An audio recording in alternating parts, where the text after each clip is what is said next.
Ed's question. If Congress today, since we've already gone over the debt ceiling, if Congress today wanted to legislate on this, I'm confused about... Are they even here?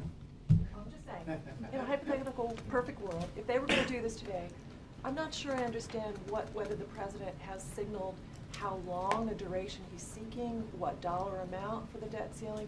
How would they act if he's not negotiating and he hasn't suggested what it is he'd sign? Look, there is a long tradition here of Congress acting to raise the debt ceiling. This is a power that they've brought, that they've given themselves to do. And the point is, without drama and delay, a monthly extension is drama.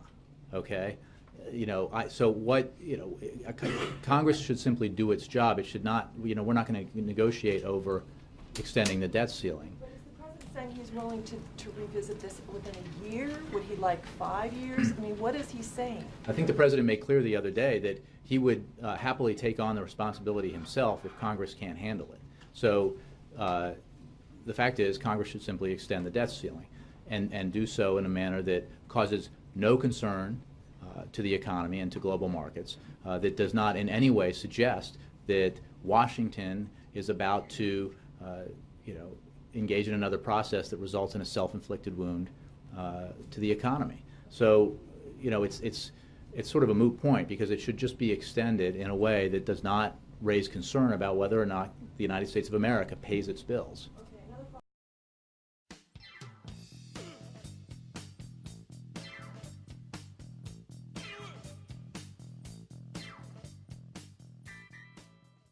The Treasury Department said last week that we will hit the debt ceiling again near the end of the year. Are you prepared? I think the debt ceiling will come after the first year. But please, everyone, accept this. They tried it before. They, the Republicans, they tried it before. We're going to shut down the government, and we're not going to raise the debt ceiling. If they want to go through that again, fine. But we're not going to be held subject to something that was done as a matter of fact in all previous administrations. Will you support raising it by another $2.4 trillion? If it has to be raised, we'll raise it. Let's start with President Obama. Here's White House spokesman Jay Carney this afternoon. We cannot play chicken with the economy in this way. It's just too darn risky. It's not appropriate. Too risky, not appropriate. Here's Senator Obama on March 16, 2006, explaining why he was voting against raising the debt ceiling then. Washington is shifting the burden of bad choices, he said, today onto the backs of our children and grandchildren. America has a debt problem and a failure of leadership. Americans deserve better, he said. I therefore intend to oppose the effort to increase America's debt limit. So that's 180 degrees opposite from his position now. And here's how spokesman Robert Gibbs explained when the question first came up back in January. This quote from a senator. The fact that we're here today to debate raising America's debt limit is a sign of leadership failure. Leadership means the buck stops here. Instead, Washington is shifting the burden of bad choices today onto the backs of our children and grandchildren. America has a debt problem and a failure of leadership. Americans deserve better. I therefore intend to oppose the effort to increase America's debt limit. I suspect you know who I'm quoting. Joe Biden. That is Senator Barack Obama in 2006 voting against raising the debt and I think ceiling. what is important is understand that the raising the debt limit was not in question in the outcome. 52 to 48. In the outcome of that vote. It's a close vote. 50 to 48. Well, we've had closer. I think I think it's important that the outcome, based on the outcome of that vote, as I mentioned, the full faith and credit was not in doubt. Full faith and credit of our government and our economy was not in doubt. And the president used it to make a point about needing to get serious about fiscal discipline. And so I think it is up to, and it's important for Congress, because we know not to play politics with this, not to play games, to find a way to raise that debt limit, understanding that we have to, as I mentioned to Matt, we're going to have to take some serious steps to get our fiscal house in order. But we understand, we know what happens. We know the catastrophic actions with things like Social Security and Medicare if you threaten the solvency of the government. So he only voted that way because he knew that it was going to pass. And I think clearly he was sending a message. But he knew it was going to pass. That's why he voted against Again, it that way. his vote was not necessarily needed on that.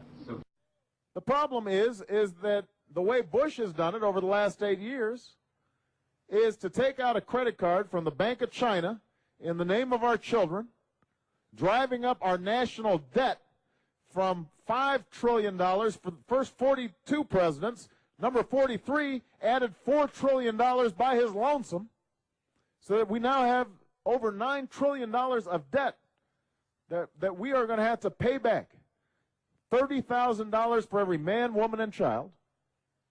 That's irresponsible. It's unpatriotic. If my Republican friends believe that increasing our debt by almost $800 billion today and more than $3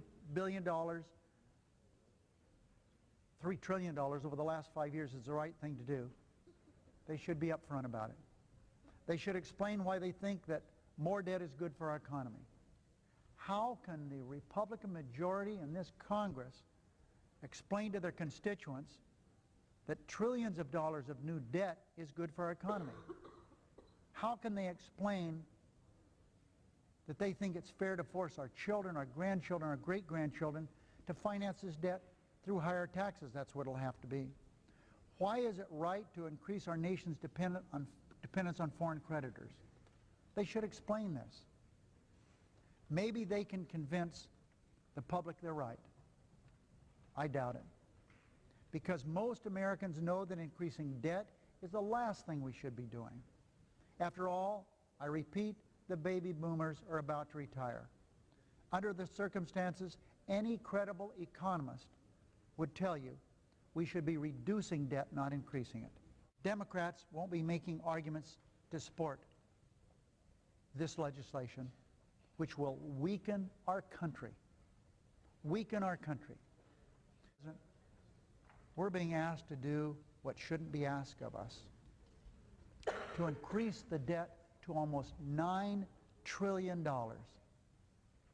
I hope everyone walking down to these desks today will understand what they're doing to our country. On this side of the aisle, we know. Thank you, Madam President.